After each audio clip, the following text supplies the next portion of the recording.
सबसे पहले महादेव के चरणों में प्रणाम करती हूँ, मेरा प्रणाम स्वीकार हो। मैया पार्वती के चरणों में प्रणाम करती हूँ, मेरा प्रणाम स्वीकार हो। कार्तिक गणेश दोनों भैया के चरणों में प्रणाम करती हूँ, मेरा प्रणाम स्वीकार हो। सभी देवी दुर्गा के चरणों में प्रणाम करती हूँ, मेरा प्रणाम स्वीकार हो। आप सभी गुरु भाई बहन के चरणों में प्रणाम करती हूँ और महादेव से दया मांगती हूँ कि हे महादेव, जितने मेरे गुरु भाई बहन हैं सब पे दया कीजिए, पल पल दया कीजिए। आज जो कथा मैं आप लोग को सुना रही हूँ कि अपने भक्त का परेशानी दूर किए महादेव। कथा बहुत सुंदर है, शुरू से अंत तक सुनिएगा।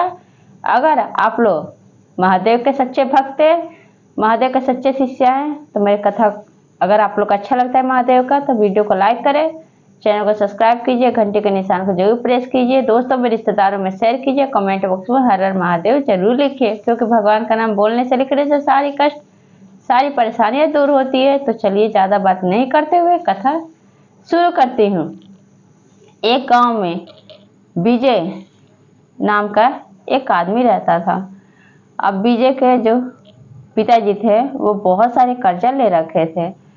अब इतना कर्जा ले रखे थे कि कर्जा का मूर भी बहुत ज़्यादा हो गया था, उसका ब्याज भी बहुत ज़्यादा हो गया था। और विजय के पिताजी का देहांत हो जाता है। तो अभी पहला कर्जा खत्म ही नहीं होता है कि कुछ दिन बीतता है, कुछ दिन बाद विजय की माँ का भी देहांत हो जाता है। तो कर्जा लेके अपनी माँ का और अपने पिताजी का दोनों का तेरवी करता है, क्योंकि जानते हैं गुरु भाई बहन कहते हैं कि बाप का कर्जा हो तो बेटा चुकाता है। अब विजय जो था तो विजय बहुत गरीब था। अब उसके दरवाजे पे जो भी कर्जे वाले आते थे उसको हमेशा चार बात सुना के जाते थे गुरु भाई बहन। उसके पास इतना कर्जा का इतना मूर इतना ब्याज हो गया था कि वो देनदारी नहीं दे पा रहा था। और इस तरह से समय बीत रहा था धीरे धीरे। और विजय जो था महादेव का मैया पार्वती का परम भक्त था। और विजय की अभी शादी हुई नहीं थी, माता पिता थे नहीं, तो अकेला ही रहता था, अपने खेत में अनाज बोता था, अपना दिन काटता था। अब जो भी कर्जा वाले आते थे विजय से पैसा मांगने के लिए, अपना कर्जा लेने के लिए, तो यही कहता था विजय कि मैं अपने खेत में भुट्टा बो रखा हूँ, मेरा भुट्टा फसल तैयार हो जाएगा, उसको बेच के मैं आपका कर्जा चुका दूंगा। अब गुरु भाई बहन फिर भी कर्जा वाले का कर्जा जो था वो चार बात सुना के जाते थे और विजय को भी चार बात सुनाने लगे। सुना के तब गए। तब क्या होता है, कैलाश पर्वत पर बैठे मैया पार्वती महादेव सब देखते रहते हैं। तब मैया पार्वती महादेव से कहते हैं कि हे प्रभु, आप हमारे भक्त की दुख दूर कीजिए। उसका जो खेत में भुट्टा लगा हुआ है उस भुट्टा को आप उसमें हीरा भर दीजिए ताकि उसका दुख दूर हो और वो कर्जा से मुक्त हो जाए और वो बढ़िया से रह सके। क्योंकि देखिए कर्जा वाले मेरे भक्त को कितना परेशान कर रहे हैं, कितना अनाप शनाप बोल रहे हैं, उसको चार बात सुना के जा रहे हैं। तब गुरु भाई बहन कहते हैं महादेव मैया पार्वती से कि हे देवी पार्वती, आप जो कह रही हैं वो बात तो मैं मान लूँगा, क्योंकि मैं आपकी बात को कभी नहीं टालता हूँ, ना कभी नहीं कह सकता हूँ। लेकिन भुट्टा को तो मैं हीरा बना दूंगा, लेकिन विजय के लिए जानलेवा हो जाएगा। तब कहती है मैया पार्वती कि मैं कुछ नहीं जानती, प्रभु आप मेरे भक्त का दुख दूर कीजिए, देखिए बहुत परेशान है, कर्जा से डूबा हुआ है। तब क्या करते हैं महादेव, महादेव के दया से उसके खेत में जो भुट्टा जब वो जो बो रखा था, अब भुट्टे के अंदर सब भुट्टा हीरा से भर जाता है, दाने की जगह पे हीरा हो जाता है।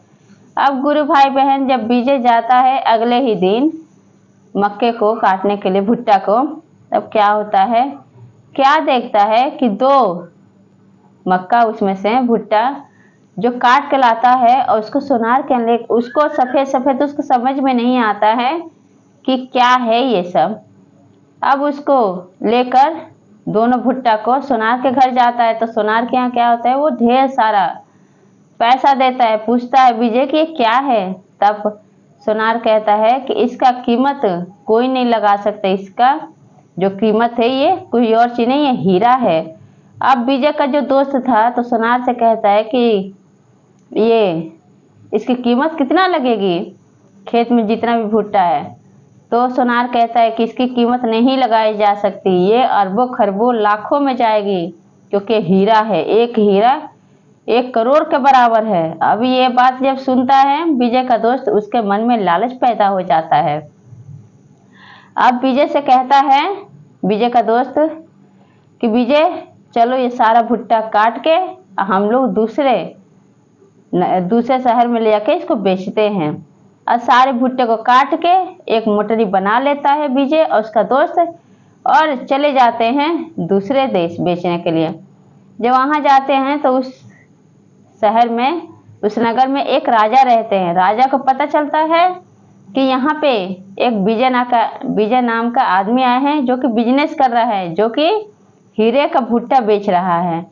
जब राजा साहब विजय को बुलाते हैं और देखते हैं उसका भुट्टा, तब सोचते हैं कि बाप रे ये कितना अमीर होगा। जब इसके खेत में जब भुट्टा हीरे का हो रहा है तो इसके पास कितना भुट्टा होगा हीरे का, और कितना अमीर है।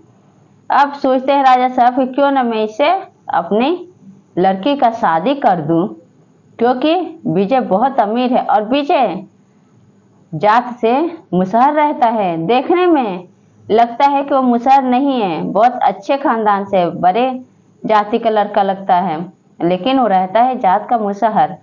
अब राजा सब क्या करते हैं, अब उनके मन में अब वो सोचते हैं कि मैं अपनी लड़की की शादी इसी से करवाऊंगा, इसी विजय से करवाऊंगा, मेरी लड़की राज करेगी। उनको नहीं पता था कि खेत में जितना फसल हुआ था भुट्टा का, सब लेके विजय चला आया है। अब क्या होता है गुरु भाई बहन कि अब जो विजय था वो तो भाई टी शर्ट और पैंट पहन के गया था। अब राजा साहब उसको बड़े से दुकान में लेके जाते हैं और लेके विजय से कहते हैं कि ये लो, ये पहनो, बड़ी बड़ी जो कोट पैंट होता है, जो बड़े लोग राजा जो होते हैं वो पहनते हैं। तो कहता है विजय कि नहीं नहीं, मैं ये सब लेके क्या करूँगा, ये सब हमें पसंद नहीं है। मैं ये जो टी शर्ट पहना हूँ, टी शर्ट और जीन्स पहना, यही इसी में मैं बहुत खुश हूँ। राजा साहब को बहुत गुस्सा आता है, लेकिन फिर भी राजा साहब ले लेते हैं। और फिर क्या होता है, फिर बढ़िया से जूता के दुकान में जाते हैं। वहाँ कहते हैं कि विजय इसमें से जो भी जूता तुम पसंद करोगे सब तुम पे अच्छा लगेगा, क्योंकि राजा साहब तो सोच रहे थे कि इसको मैं अपना दामाद बना लेता हूँ, अपनी लड़की शादी कर लेता हूँ। अब क्या होता है गुरु भाई बहन कि अब ये कहता है विजय कि नहीं राजा साहब, मैं लेके जूता क्या करूँगा, मैं ये चप्पल में ही खुश हूँ, मैं जूता से और ये सैंडल ये सब चीज़ें मैं नहीं पहनता हूँ। फिर भी राजा साहब को और भी ज़्यादा गुस्सा आने लगता है, क्योंकि राजा साहब के हर एक बात को विजय काटता रहता है। फिर क्या होता है कि फिर बड़ी से होटल में राजा साहब विजय को लेके जाते हैं खाना खिलाने के लिए कि चलो होटल में कुछ खा लेते बढ़िया बढ़िया चीज़। तब क्या कहता है विजय कि नहीं, मुझे अपने गांव का कचरी और सब्जी यही दो चीज़ पसंद है, हमें यहाँ का होटल का खाना पसंद नहीं है राजा साहब, आप खा लीजिए आपको खाना है तो। अब विजय इनकार कर देता है। अब राजा साहब को और भी ज़्यादा गुस्सा आता है। जब गुस्सा आता है गुरु भाई बहन, तो अब जब अपने घर आते हैं तो आके अब ये राजा साहब पूरे नगर में ढिंढोरा पिटवा देते हैं कि मैं अपनी लड़की का शादी इस लड़के से करना चाहता हूँ, अपनी राजकुमारी की शादी विजय से करना चाहता हूँ। विजय बहुत अमीर है, जो कि भुट्टा का खेत करता है और उस हीरे का भुट्टा होता है इसके खेत में विजय के। गाँव गाय के सब राजा सुनते हैं, वो आश्चर्य में पड़ जाते हैं। अब ये सारी बातें सुनता है विजय, तो विजय कहता है कि राजा साहब आखिर आप अपनी लड़की की शादी मुझसे क्यों करवाना चाहते हैं? मैं हूँ एक मुसहर का लड़का, मेरे आगे पीछे कोई नहीं है, ना आगे नाथ ना पीछे पगहा, ना मेरे माता है ना पिता है, कोई नहीं है, मैं एक अनाथ हूँ। फिर अपनी लड़की की शादी मुझसे क्यों करवाना चाहते हैं? अब मैं आपकी लड़की से शादी नहीं करूँगा। अब ये बात जब विजय इनकार कर देता है, अब इस बात पे राजा तो और भी गुस्सा हो जाता है, क्योंकि राजा साहब के सारी बात का उल्लंघन करने लगता है विजय, हर एक बात को काटने लगता है। इस बात से राजा साहब कहते हैं कि तुम हमेशा मेरी बात काटे हो, तो अब मैं तुम्हें छोड़ूंगा नहीं, अब मैं तुम्हें सूली पे चढ़ा के रहूंगा। अब उसको फांसी लगने वाला होता है, तब क्या कहते हैं महादेव मैया पार्वती से, कैलाश पर्वत पर बैठे हुए थे दोनों, तो कि हे देवी पार्वती, आपके वजह से देखिए आपके भक्त का जान जाने वाली है, वो फांसी पर लटकने वाला है। तब कहते हैं महादेव कि अब आप जाइए और अपने भक्त की जान बचाइए। तब क्या होता है गुरु भाई बहन, अब मैया पार्वती जाती हैं अपनी दो बहनों के पास, सरस्वती जी जो होती है सरस्वती, उनके पास जाती हैं, और जो मैया लक्ष्मी होती है उनके पास जाती हैं। और जाके मैया लक्ष्मी से कहते हैं कि हे बहन, मुझे आपकी ज़रूरत है, और आप मेरे भक्त की गरीबी दूर कीजिए, उसका तकलीफ जो है उसे दूर कीजिए, उसके कर्जा से मुक्त में मेरी मदद कीजिए। मैया लक्ष्मी कहती हैं कि हे बहन पार्वती, आप आई हैं तो मैं आपको कैसे मना कर सकती हूँ, मैं सदैव आपके साथ हूँ। सरस्वती जी से कहते कि आप जाइए और विजय के जुबान पे बैठिए, उसके मुंह से सच्चाई उगलवाइए, अगर वो सच नहीं बोलेगा तो उसको फांसी लग जाएगी, क्योंकि विजय ज़्यादा बोलता नहीं था, सीधा साधा था और गंवार था, पढ़ा लिखा नहीं था। अब सरस्वती मैया कहती हैं कि जैसी आपकी आज्ञा पार्वती बहन, आपका कहा हुआ मैं कभी टाली हूँ। अब सरस्वती मैया जो कि जानते हैं ज्ञान की देवी है, जाके विजय के जुबान पे बैठ जाती हैं, और विजय सारी सच बता देता है कि राजा साहब, मैं आपकी राजकुमारी से शादी इसलिए नहीं कर सकता हूँ क्योंकि मैं एक मुजहर का लड़का हूँ, आप है इतने बड़े राजा, आपकी लड़की है राजकुमारी और मैं हूँ गरीब, मेरे ऊपर ढेर सारा कर्जा पड़ा हुआ है। मैं अपने खेत में जो फसल किया था भुट्टा का, तो पूछते हैं महादेव तो ये सब कैसे हुआ, कैसे भुट्टा हीरा बन गया। तब विजय कहता है कि मैं महादेव मैया पार्वती का भक्त हूँ, महादेव मैया पार्वती के दया से ही मेरे खेत का जो भुट्टा था वो हीरा बन गया था। अब ये बात जब राजा सुनते हैं तो विजय को फांसी नहीं लगाते हैं और फांसी से सूली से उतार देते हैं, और ये बात सुन के राजा को बहुत अच्छा लगता है, बहुत खुशी होता है।